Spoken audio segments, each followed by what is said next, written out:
شاہد نے گہرا سانس لیا۔ اس کی آنکھوں میں اعتماد دمک رہا تھا۔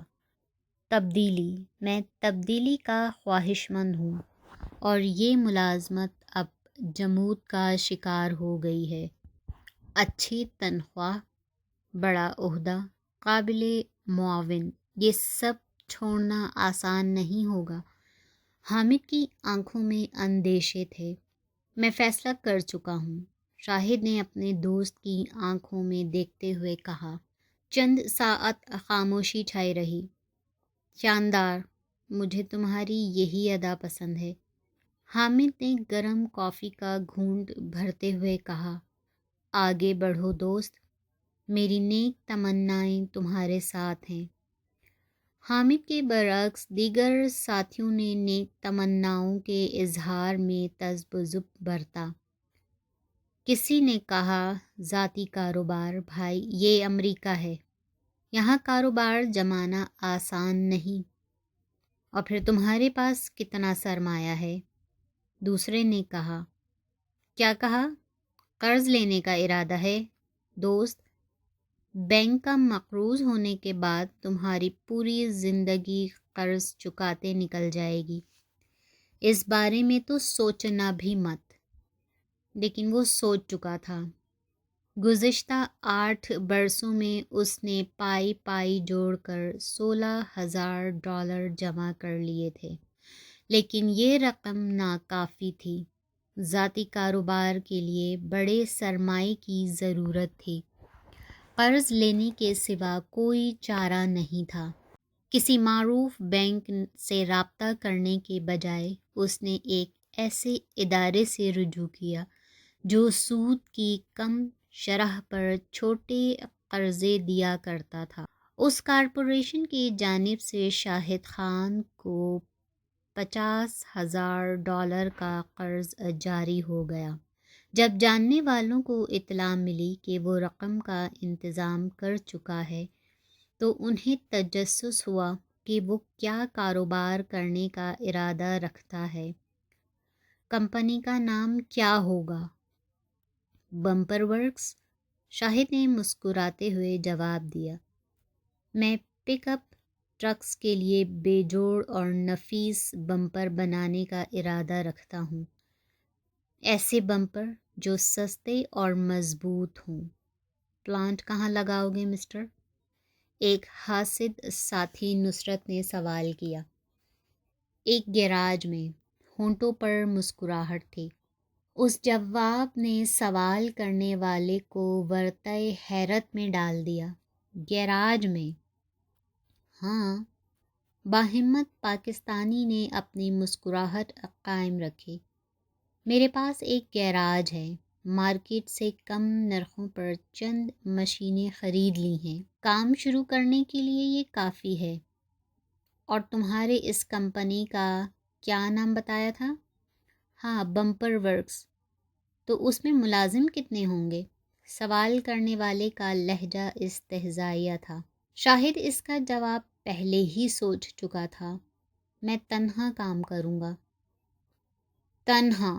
حاسد ساتھی کے چہرے پر طنزیہ مسکراہٹ تھی۔ ہاں، تنہا، اس نے ہاتھ رگڑتے ہوئے کہا۔ دوست، میں ایک پاکستانی ہوں، محنت کا جویا، جدوجہد کا عادی۔ گزشتہ چند برس اس انڈسٹری میں گزارنے کے بعد اب میں خاصا تجربہ حاصل کر چکا ہوں۔ جانتا ہوں کہ کس کام کے لیے کون سا شخص موزوں ہے، کون سا ارادہ معاون ثابت ہوگا، اور کون سا ادارہ صحیح ہے۔ میرا یقین رکھو، میں بہترین بمپر تیار کروں گا۔ یہی سب اس نے فلیکس اینڈ گیٹ کے مالک چارلس سے کہا، جو اس کا استعفیٰ اپنی میز پر دیکھ کر حیران رہ گیا تھا۔ پہلے تو چارلس نے اسے تنخواہ میں پرکشش اضافے کی پیشکش کی، بڑا عہدہ دینے کی بات کی، لیکن جب اس نے دیکھا کہ شاہد نئے تجربات کے لیے مصمم ارادہ کر چکا ہے، ایک اچھے دوست کی طرح مسکراتے ہوئے اس کا کاندھا تھپ تھپایا۔ جانتے ہو، جس روز میں نے تمہیں پہلی بار دیکھا تھا تب ہی مجھے اندازہ ہو گیا تھا کہ تمہاری منزل اچھی ملازمت، بڑا عہدہ نہیں، تمہارے ارادے کچھ اور ہیں۔ جلد یا بدیر تم اس ادارے کو چھوڑ دو گے۔ اس نے آنکھ ماری۔ بس گزشتہ 2-3 برس میں یہی سوچتا رہا کہ آخر تم اتنی دیر کیوں لگا رہے ہو۔ شاہد نے قہقہا لگایا۔ مسٹر چارلس، میں نے یہاں بہت کچھ سیکھا ہے۔ سچ تو یہ ہے کہ آپ نے مجھے اعتماد دیا، جس کے طفیل اب میں اپنا ذاتی کاروبار شروع کر رہا ہوں۔ گویا اب ہم حریف ہیں دوست۔ چارلس کی آنکھیں دمک رہی تھیں۔ ہم بھی بمپر بناتے ہیں اور تم بھی بمپر بنانے کا ارادہ رکھتے ہو، لیکن میری نیک تمنائیں تمہارے ساتھ ہیں۔ کبھی کسی مدد کی ضرورت ہو تو سیدھے چلے آنا۔ اس نے اپنے سابق مالک سے ہاتھ ملایا، مڑا اور دروازے کی جانب بڑھنے لگا۔ تب اسے اپنے پیچھے چارلس کی پراعتماد آواز سنائی دی۔ ہم پھر ملیں گے دوست، بہت جلد۔ ضرور، وہ پلٹا، مجھے اس کا یقین ہے۔ اس وقت شاہد اور چارلس دونوں ہی نہیں جانتے تھے کہ چند برس بعد یہ واقعہ حقیقتاً رونما ہونے والا ہے۔ وہ تنہا نہیں تھا، اس کے ساتھ ماں باپ کی دعائیں تھیں، اس کا عزم تھا، کچھ کر گزرنے کا جذبہ تھا، اور سب سے بڑھ کر ایک خواب تھا۔ شاہد اپنا کاروبار شروع کر چکا تھا، اسے ابتدا ہی سے مشکلات کا اندازہ تھا۔ جب رکاوٹیں حاصل ہوئیں، چند کوششیں رائگاں گئیں، تو وہ مایوس نہیں ہوا۔ ایک گیراج میں مختصر سرمائے اور چند مشینوں کے ساتھ بمپر سازی کی صنعت میں قدم رکھنے والے اس باصلاحیت نوجوان نے خود کو دنیا و مافیہا سے بیگانہ کر لیا۔ اس کی توجہ کا مرکز اس کا کاروبار تھا، فقط اس کا کاروبار۔ ہاں، اس نے نفیس اور بے جوڑ بمپر بنائے جو واقعی پائیدار تھے، لیکن پہلے آرڈر کے حصول میں اسے خاصی دقت کا سامنا کرنا پڑا۔ وجہ واضح تھی، اس کی کمپنی نئی تھی اور بڑے اداروں کا اعتماد جیتنا آسان نہیں تھا، لیکن یہ ناکامیاں اس کی مستقل مزاجی کے سامنے نہیں ٹھہر سکیں۔ بقول شاعر، اے جذبہ دل گر میں چاہوں، ہر چیز مقابل آ جائے۔ منزل کے لیے 2 گام چلوں اور سامنے منزل آ جائے۔ شاہد کے دل میں بھی جذبہ تھا جو ناممکن کو ممکن کر دکھانے کی قوت رکھتا تھا، اور وہ سبک رفتاری سے آگے بڑھ رہا تھا۔ منزل کو تو ہر صورت سامنے آنا تھا، بس ضرورت تھی تھوڑے صبر کی، انتظار کی، اور وہ انتظار کرنے کے لیے تیار تھا، جس کا پھل توقع کے عین مطابق میٹھا تھا۔ جس کمپنی نے اسے پہلا آرڈر دیا وہ خاصی گمنام تھی اور مختلف ورک شاپس کو بمپر اور دیگر پرزے فراہم کیا کرتی تھی۔ گو کہ اس آرڈر سے اسے کوئی خاص مالی فائدہ نہیں ہوا، لیکن وہ مطمئن تھا۔ اگلا آرڈر نسبتاً بہتر کمپنی کی جانب سے ملا۔ تیسری بار جس ادارے کے مینیجر نے اسے فون کیا، اسے گاڑیوں کی تیاری کے حوالے سے ایک مستند نام تصور کیا جاتا تھا۔ یوں دھیرے دھیرے وہ اپنی منزل کی جانب بڑھنے لگا۔ آرڈرز ملنے لگے تو 4 پیسے بھی ہاتھ آنے لگے۔ کاروبار پھیلا تو اسے سنبھالنے کے لیے شاہد نے 2 معاون رکھ لیے۔ اس دوران اس کی پہلی ترجیح قرضے کے بوجھ سے جان چھڑانا تھا۔ جلد ہی اس محاذ پر بھی اس نے کامیابی حاصل کر لی۔ قرض کے طور پر لی جانے والی رقم کا وزن گھٹتے ہی قرض کے طور پر لی جانے والی رقم کا وزن گھٹتے گھٹتے ایک روز ختم ہو گیا۔ وہ شاہد کے لیے کتنا پرمسرت لمحہ تھا، اس کا الفاظ کی صورت اظہار لگ بھگ ناممکن ہے۔ جرأت مندانہ فیصلوں کے طفیل میں یکسانیت کے عذاب سے نکل آیا تھا۔ اس نے خود سے کہا، اب میں آزاد ہوں، اپنے کاروبار کا مالک ہوں، جو خدا کے فضل سے دن دونی رات چوگنی ترقی کر رہا ہے۔ دوست بھی اس کی قسمت پر رشک کرتے، اسے سراہتے، اس کا کاندھا تھپ تھپاتے، اس امید کا اظہار کرتے کہ وہ جلد کاروباری دنیا کے افق پر ستارہ بن کر چمکے گا۔ کیا ان میں سے کسی ایک نے بھی سوچا تھا کہ کل شاہد خان کھرب پتی بن جائے گا؟ نہیں، قطعی نہیں۔ ایسا تو خود شاہد نے بھی نہیں سوچا تھا، لیکن قدرت اپنا فیصلہ کر چکی تھی۔ اس کے شب و روز جد و جہد سے عبارت تھے۔ بمپر ورکس کے کھاتوں پر سرسری سی نظر ڈال کر بآسانی یہ اندازہ لگایا جا سکتا تھا کہ اس کے پاس کئی آرڈرز ہیں۔ کمپنی تیزی سے ترقی کر رہی ہے۔ الغرض شاہد کی زندگی اپنی ڈگر پر آتی معلوم ہوتی تھی، لیکن تب شاہد کے ایک پرخطر فیصلے نے سب کچھ بدل دیا۔ یہ 1980 کا ذکر ہے۔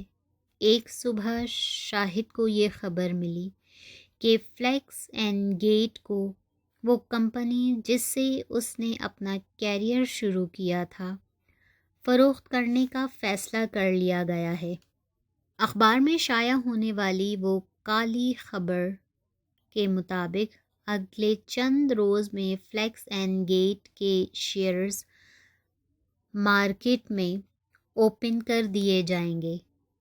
خبر پڑھتے ہی وہ ماضی میں چلا گیا۔ اسے وہ دن یاد آئے جب وہ یونیورسٹی میں زیر تعلیم تھا اور اسے فلیکس اینڈ گیٹ کی جانب سے ملازمت کی پیشکش ہوئی تھی۔ کتنا خوش تھا وہ اس روز۔ پھر کمپنی میں پہلا دن، اس کے باس چارلس کا حوصلہ افزا رویہ، پہلی تنخواہ، ایک بے جوڑ بمپر کی تیاری۔ جد و جہد کی کتنی یادیں اس کمپنی سے وابستہ تھیں۔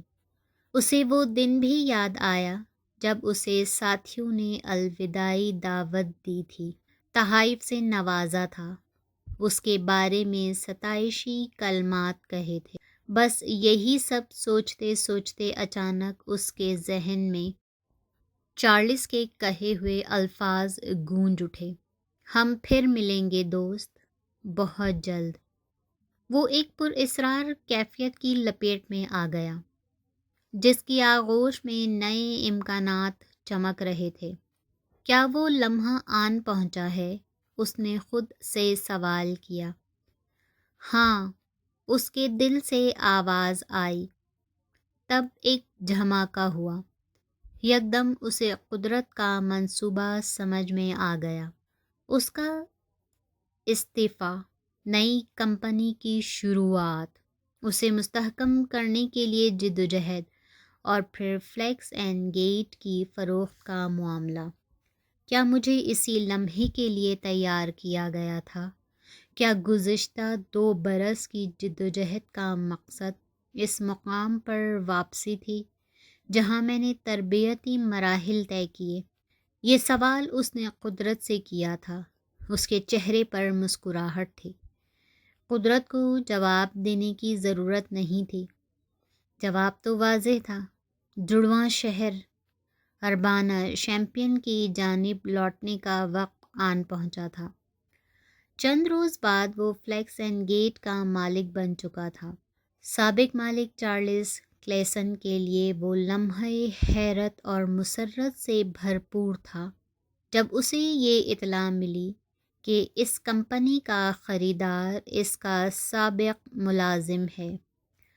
جس روز نئی انتظامیہ نے کمپنی کا چارج لیا، وہاں ایک شاندار تقریب ہوئی۔ جب چارلس اور شاہد کا سامنا ہوا، چارلس چہکا، میں نے کہا تھا نا کہ ہم جلد ملیں گے۔ ہاں، آپ نے کہا تھا مسٹر چارلس، اور آپ درست تھے، شاہد مسکرایا۔ اب وہ فلیکس اینڈ گیٹ کا اکلوتا مالک تھا۔ بمپر ورکس اس میں ضم ہو چکی تھی۔ بے سر و سامانی کے ساتھ امریکہ کا رخ کرنے والا شاہد خان ایک نئے سفر کی جانب گامزن تھا، ایسا سفر جس کی منزل کی بابت وہ خود بھی اندازہ لگانے سے قاصر تھا۔ شاہد نے اس رفتار سے ترقی کے مراحل طے کیے کہ کاروباری ماہرین انگشتے بدندہ رہ گئے۔ اس کے اچھوتے خیالات کاروبار کرنے کے جدید طریقوں کے طفیل کمپنی کی حدود پھیلتی گئیں۔ آرڈرز کی تعداد میں یکدم اضافہ ہو گیا۔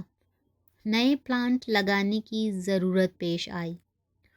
درجنوں ملازمین بھرتی کیے گئے۔ نئے میدانوں میں بھی طبع آزمائی کی گئی۔